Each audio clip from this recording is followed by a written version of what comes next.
세계에서 유명한 4대 해전 중에 하나인 살라미스 해전이 있어요. 살라미스 해전은 거대한 페르시아 제국에 맞서서 작은 도시국가 아테네가 승리를 거둔 기적 같은 전쟁입니다. 당시 페르시아는 아주 거대한 제국이었어요. 성경에는 바시아라고 하는 나라입니다. 페르시아는 당시 메소포타미아, 이집트, 그리스, 인도까지 모두 정복한 대제국이었어요. 이 제국은 식민지들에게 아주 관대한 정복 정책을 폈습니다. 그래서 반란이 별로 없었어요. 또 페르시아 왕 고레스는 이스라엘을 포로에서 해방시켜준 아주 은혜로운 왕이었어요. 그런데 유독 저기 지중해 남쪽에 있는 그리스만은 달랐어요. 이 그리스는 작은 도시국가이면서도 페르시아 제국에 대해서 반란을 일으켰어요. 그만큼 자존심이 강한 나라였죠. 그래서 페르시아 왕 크세스는 이 아테네를 정복하기 위해서 큰 군사를 일으키고 많은 배들을 통해 원정길에 올랐어요. 근데 그리스 아테네에서는 이 페르시아와의 전쟁을 오랫동안에 준비한 장수가 있었어요. 그가 바로 누구냐? 그 유명한 테미스토클레스라고 하는 장수였어요. 우리나라의 이순신 장군과 같은 그런 장군이었습니다. 이 테미스토클레스는 지형적인 특색과 날씨를 이용해서 이 페르시아 군대를 물리치기로 마음을 먹었던 겁니다. 그래서 살라미스라고 하는 곳으로 이 페르시아 대군을 유인하는 거예요. 이 살라미스는 파도가 아주 높고 그리고 물살이 아주 급하고 병목 현상이 있는 곳이에요. 근데 페르시아 군대는 이 살라미스의 지형의 특색을 잘 몰랐어요. 왜? 원정길에 왔기 때문에 잘 몰랐던 것이죠. 그러나 당시 그리스 사람들은, 특히 아테네의 모든 장군들은 이 살라미스가 적의 대군을 맞이하는데 아주 유리한 지형이라고 하는 것을 알았습니다. 드디어 페르시아 대군이 아테네로 쳐들어왔고, 그리고 살라미스 해전 근처에 머물렀어요. 그러자 아테네의 배들이 페르시아 배들을 공격합니다. 이때 아테네 배들은 앞머리가 청동으로 만든 뾰족한 모양의 배였어요. 이 아테네 배들은 페르시아 배들을 들이받으면서 충파 공격에 아주 용이했던 것입니다. 그리고 아주 날쌔게 빠르게 움직였기 때문에 페르시아 배들이 도저히 따라잡을 수가 없었습니다. 대군이었지만은 페르시아 해군은 결국 패하고 물러가게 되는 겁니다. 오늘 본문은 아브라함이 아주 대군과 전쟁을 벌이는 그런 장면이에요. 그 대군이 바로 누구냐? 메소포타미아의 연합군입니다. 아브라함은 롯을 구하기 위해서 상대도 되지 않는 이 거대한 대군, 메소포타미아 군을 맞이해서 승리를 거둡니다. 아브라함 역시 승리를 할 수 있었던 것은 그 당시 그 팔레스틴의 지리와 지형을 잘 알았고, 그리고 아브라함에게는 무엇보다도 믿음이 있었어요. 하나님께서 이 전쟁에서 우리를 승리케 해주신다고 하는 그런 믿음이 아브라함에게 있었던 것입니다. 기원전 20세기 전후에 유파라테스 티그리스 강이 만나는 지점은 땅이 아주 비옥했어요. 그러니까 사람들이 많이 모여 살았겠죠. 사람들이 모여 사니까 도시가 발달했고, 도시가 발달하니 문명이 아주 창대했던 것이죠. 이 지역에서 나온 문명을 메소포타미아 문명이라고 이야기합니다. 많은 고고학자들이 이 메소포타미아의 문명의 흔적을 발견했어요. 바로 이 문명의 발생지 그 부근이 오늘 본문에 나오는 시날 평지예요. 그래서 성경의 역사는 인류의 역사와 크게 차이가 나지 않아요. 비슷하게 맞아 들어가는 것이죠. 당시 시날 평지를 부근으로 해서 많은 나라들이 생겼습니다. 아브라함의 집안은 3대가 당시에 그곳에 거주했어요. 그 중에 강한 왕조인 우르 왕조가 그 지역의 패권을 장악하였지만은 결국은 망합니다. 그 멸망 시기에 아브라함은 갈대아 우르를 떠나서 가나안 땅으로 향한 거예요. 그 우르 왕조가 망하면서 그 시날 평지는 4개의 큰 강대국으로 나눠지게 되는 겁니다. 그 4개의 강대국이 바로 오늘 본문에 나오는 1절의 나라들이에요. 창세기 14장 1절이죠.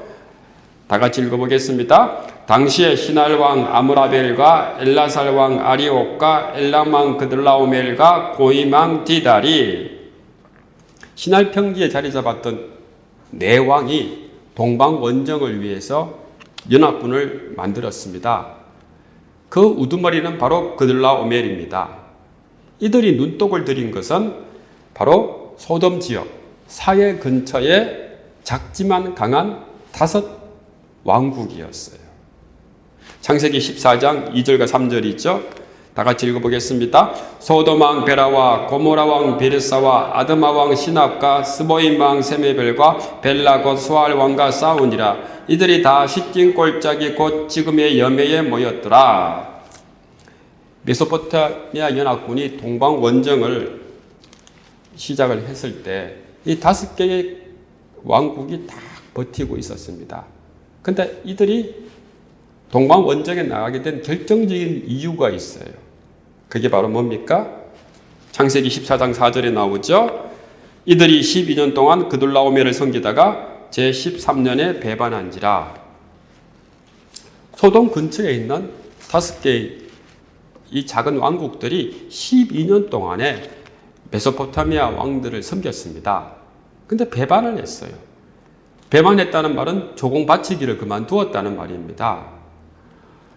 여러분, 아브라함이 살았던 이 가나안 땅은 원래 지정학적으로 강대국 사이에 위치해 있는 나라였어요. 북쪽에는 메소포타미아가 있었고 남쪽에는 이집트가 있었던 거예요. 당시에 북쪽 메소포타미아는 힘이 약해져 가고 있었고 남쪽 이집트는 점점 힘이 세져 가고 있었던 것이죠. 마치 지금의 우리나라와 비슷한 처지였어요. 강대국인 중국과 그리고 미국 사이에 껴여서 늘 애먹는 우리와 비슷한 처지가 아브라함이 살았던 가나안 땅이었어요. 당시 이집트는 막강한 통일 왕국을 이루면서 고대의 오리엔트 세계를 정복하고 있었습니다. 근데 이 가나안 땅에 끼어 살았던 이 5 왕국이 눈치를 보기 시작한 거예요. 어느 쪽에 붙을까? 북쪽 메소포타미아에 붙을까? 남쪽 이집트에 붙을까? 그러다가 눈치를 보니까 북쪽 메소포타미아가 점점 세력이 약해지고 힘이 없어지는 것 같이 보이는 거예요. 그래서 조공을 중단을 한 것이죠. 이들이 판단착오를 한 거예요. 메소포타미아의 그 왕국들이 그렇게 약하지 않았어요. 그래서 메소포타미아의 왕국들이 괘씸하게 생각해서 막강한 연합대군을 형성해서 동방 원정길에 나선 거예요. 북쪽에서부터 쳐들어 내려오면서 가나안에 있는 모든 족속들을 다 부수고 이제 마지막으로 사해바다 근처에 이 5 왕국만 무너뜨리면 되는 거예요. 오늘 본문에서 그 과정이 상세하고 소상하게 다 기록되어 있는 거예요. 창세기 14장 5절과 7절이죠. 다 같이 읽어보겠습니다. 제14년에 그들라오멜과 그와 함께한 왕들이 나와서 아스드로 가르나임에서 르바 족속을, 함에서 수수 족속을, 샤웨 기라다임에서 엠 족속을 치고 호리 족속을 그 산 세일에서 쳐서 강야 근방 엘바란까지 이르렀으며 그들이 돌이켜 엠미스바고 가데스에 이르러 아말렉 족속의 온 땅과 하사손 다말에 사는 아모리 족속을 친지라. 이 동방연합군들은 사해바다 근처에 도달하기 전까지 북쪽, 동쪽, 서쪽의 모든 족속들을 다 쳐부셨습니다. 세일산에 있던 족속, 강야 근처에 있던 족속, 아말렉 족속, 아모리 족속 다 쳐부수고 이제 마지막으로 사해바다 근처에 5 왕국만 남겨두고 있었던 것이죠.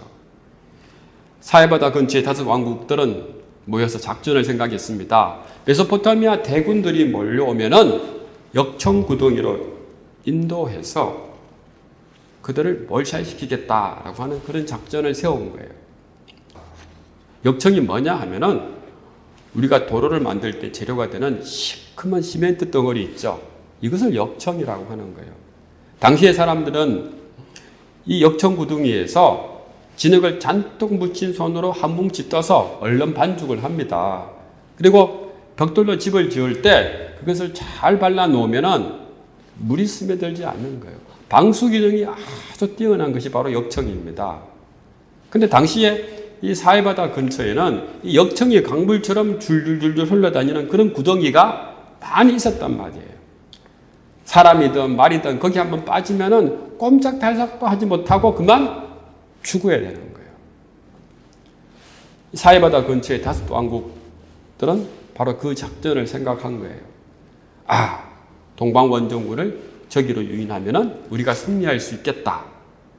그런데 메소포타미아 연합군의 리더인 그둘라오멜은 그렇게 호락호락한 왕이 아니었어요. 오히려 5 왕국을 대치기 해서 그들을 도리어 역청구덩이에 빠지게 하고 맙니다. 그러자 모든 군사들이 다 죽고 이제 왕들만 겨우 목숨을 부지하고 달아나기 시작하는 거예요. 창세기 14장 8절과 10절이죠. 다 같이 읽어보겠습니다. 소돈 왕과 고모라 왕과 아드마 왕과 스보인 왕과 벨라 곧 소알 왕이 나와서 히틴 골짜기에서 그들과 전쟁을 하기 위하여 진을 쳤더니 엘람 왕 그들라오멜과 고임 왕 디날과 시날 왕 아므라벨과 엘라살 왕 아리옥 네 왕이 곧 그 5 왕과 맞서니라. 히틴 골짜기에는 역청구덩이가 많은지라. 소돈 왕과 고모라 왕이 달아날 때에 그들이 거기 빠지고 그 나머지는 산으로 도망하매 메소포타미아 연합군들이 소돔의 왕국들을 모두 제압을 하고 또 모든 재물들을 다 약탈해 갔어요. 고대 사회에서는 전쟁에서 이기면 그 지역의 모든 물자를 다 약탈해 갑니다. 사람들도 다 포로로 데려가는 거예요. 왜냐하면은 당시에는 사람이 곧 국력이기 때문에 다시 전쟁을 할 수 없는 상태로 그렇게 초토화 시켜버리는 거예요. 그것이 바로 고대 사회 전쟁의 특징입니다. 그래서 이스라엘 역사를 보게 되면은 북이스라엘이 망할 때 아수르가 이스라엘의 모든 지식층이며 포로들을 다 데리고 갔죠. 그리고 남유다가 망할 때 바벨론이 모든 유다 사람을 포로로 데려간 거예요. 당시에 메소포타미아의 동방 원정군이 소돔 근처의 5 왕국들을 다 멸망시키면서 많은 재물을 약탈하고 사람도 포로로 데려갔습니다. 근데 그 포로 중에 누가 끼었느냐? 바로 조카 롯이 끼었던 거예요. 창세기 14장 11절과 12절이죠. 다 같이 읽어보겠습니다. 네 왕이 소돔과 고모라의 모든 재물과 양식을 빼앗아가고 소돔에 거주하는 아브람의 조카 롯도 사로잡고 그 재물까지 노락하여 갔더라. 모두 다 빼앗고 약탈하고 롯도 포로로 잡혀가게 된 거예요. 근데 아브람이 이 소식을 듣게 됩니다. 그게 바로 창세기 14장 13절이죠. 다 같이 읽어보겠습니다. 동반자가 와서 히브리 사람 아브라함에게 고하니 때에 아브라함이 아모리 족속 마므레의 상수리 숲을 근처에 가였더라. 마므레는 에스골의 형제여 또 아넬의 형제라. 이들은 아브라함과 동맹한 자더라. 당시에 아브라함이 헤브론에 거하면서 그 헤브론에서 마므레 상수리 숲을 근처에 거했습니다. 이 땅은 원래 아브라함 땅이 아닙니다. 그런데 아브라함이 여기서 머물면서 우연히 조카 롯에 관한 소식을 듣게 된 거예요. 오늘 본문에 보면은 이때 이스라엘 사람을 히브리인이라고 칭한 말이 나오죠. 히브리 사람 아브라함에게 고하니라고 얘기하고 있죠. 이 히브리인이라고 하는 것은 아주 특별한 말이에요. 가나안 족속에게는 평범하지 않는 그런 말인 거예요. 아브라함은 원래 세련된 문명권에서 온 아주 뛰어난 그런 인물이었습니다. 한마디로 말하면 선진국에 살다가 온 사람이었어요. 그러나 당시의 가나안 땅은 낮은 문명 그리고 가난한 동네 후진국이었거든요. 아브라함은 메소포타미아의 변형한 문명권에서 가나안 총구석으로 온 사람들이었습니다. 그런데 가나안 사람들에게는 이 아브라함 가족이 눈에 띄는 연예인같이 보였던 겁니다. 그래서 아브라함을 환대했고 아브라함과 함께 동맹을 맺은 거예요. 아브라함이 당시에 전쟁에 나갈 수 있는 사람들 318명을 데리고 갔습니다. 그리고 그와 함께 동맹한 마므레, 에스골, 아넬 이렇게 다 모였어요. 전부 합하면은 한 2,000명 정도 된다고 합니다. 2,000명 정도 되면은 그야말로 작은 소왕국의 군대 정도 되는 거예요. 근데 여러분, 이 2,000명 정도가 어떻게 메소포타미아의 대군과 연합해서 싸울 수가 있었겠어요? 도저히 상대가 안 되는 그런 싸움이죠. 그럼에도 불구하고 아브라함은 조카 롯이 잡혔다는 소식을 듣고 가만히 있을 수가 없습니다. 그래서 말도 안 되는 싸움을 하게 되는 거예요.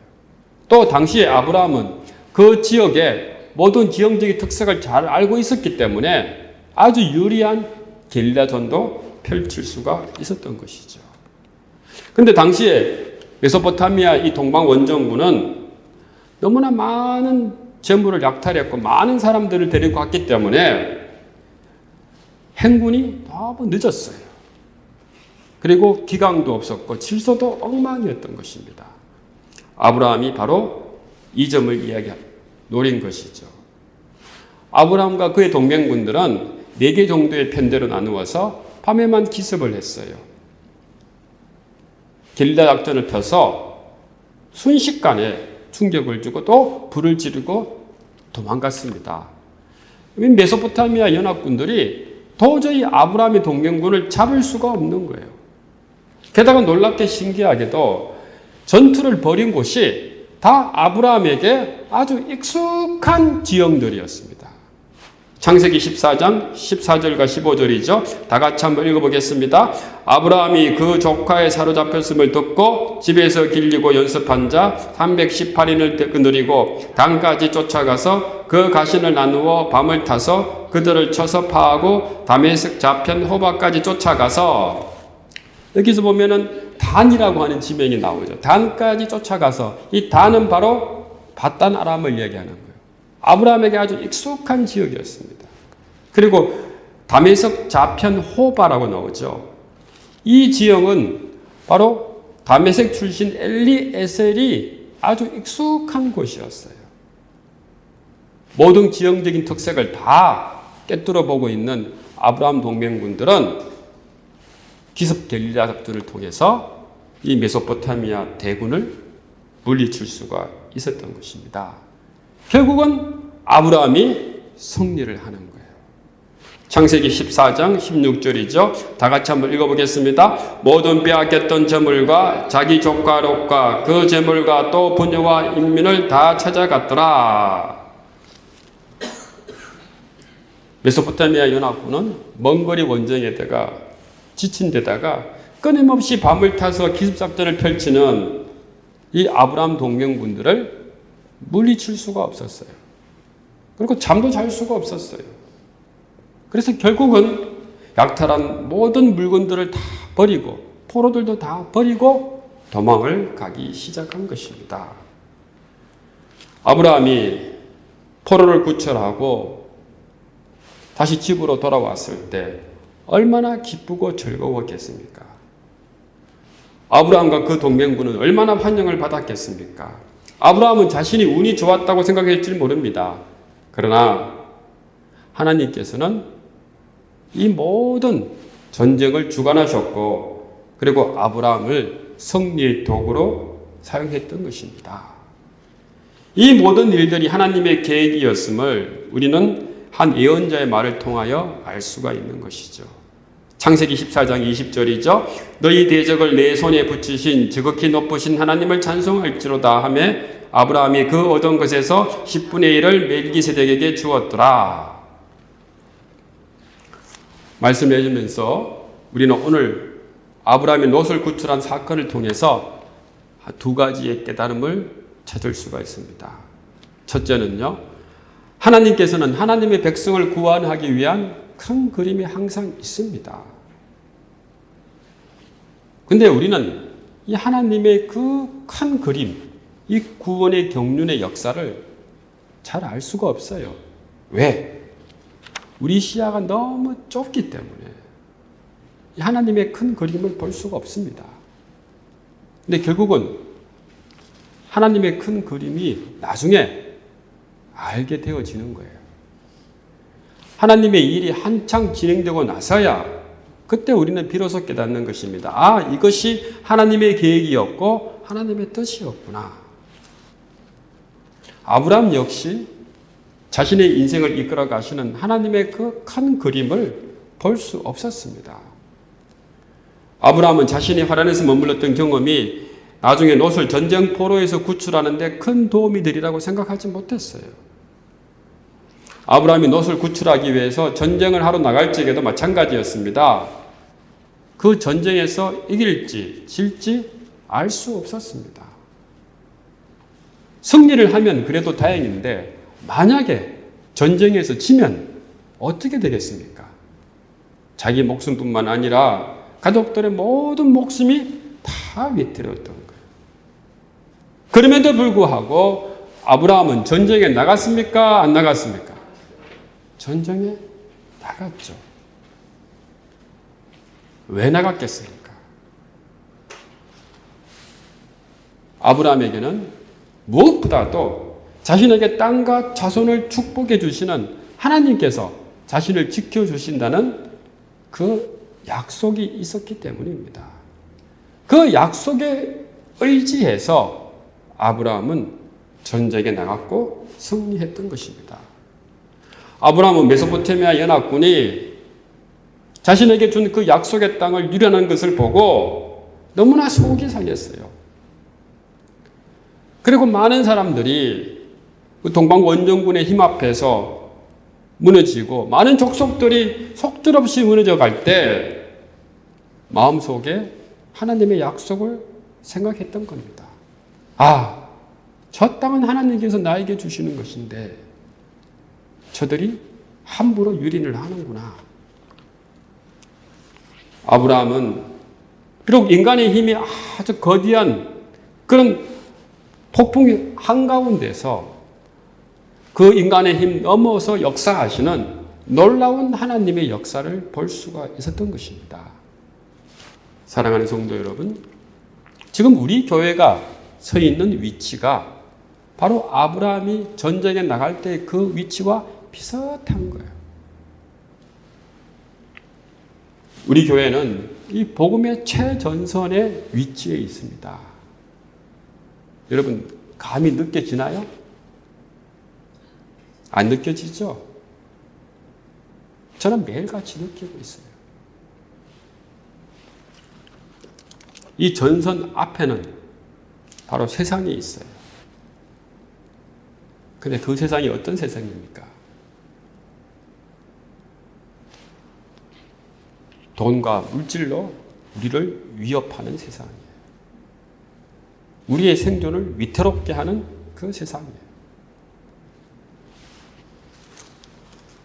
지난 한 해 동안에 우리가 고민한 내용이 뭡니까? 바로 생존의 문제예요. 이 재단을 지킬 수 있느냐, 없느냐.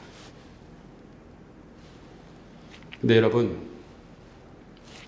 우리 뒤에는 많은 교회들이 있죠. 큰 교회도 있고 작은 교회도 있습니다.